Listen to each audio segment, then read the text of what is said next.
What's up, guys? So I've been thinking about control and freedom. It feels like they're complete opposites, right? The more you have of one, the less you have of the other.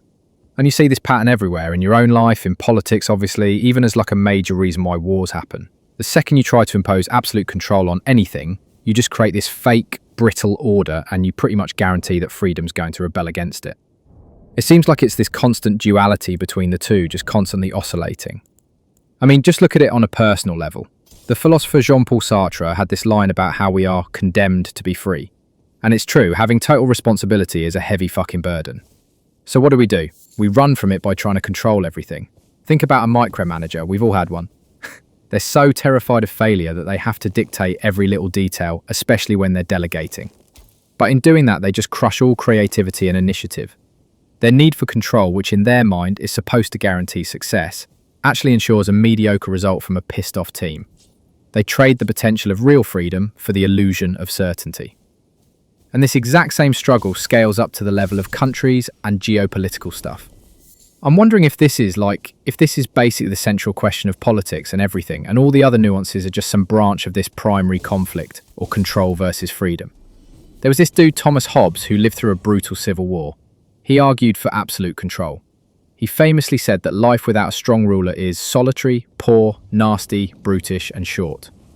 So his solution was the authoritarian bargain. You give up your personal freedom to a king, and in exchange he keeps you safe. But then, a generation later, John Locke comes along and basically says, yeah, that's bullshit, and gives the completely opposite take. He says, hold on, we have natural rights, life, liberty, property, and the whole point of a government is to protect those rights, not to take them away. And it seems like that's pretty much the fundamental argument that defines the modern world. Is the government's job to control things for our safety, or to protect our freedom, even if it gets messy? When that argument breaks down, it seems like that's when you get a war. The American Revolution is the perfect example. From the British perspective, they were just managing their territory with some taxes and troops, reasonable acts of control. But to the American colonists, who were all about Locke's ideas, those same acts were intolerable tyranny.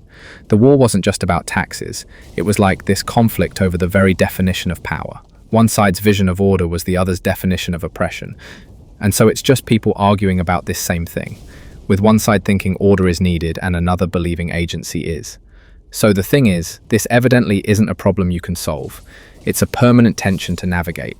And I think the same tension likely exists in your internal mind too, kind of mirroring that same root of the conflicts you see out in the world. The desire to get rid of all uncertainty by controlling everything is a trap. But absolute, unbounded possibility may also be a trap.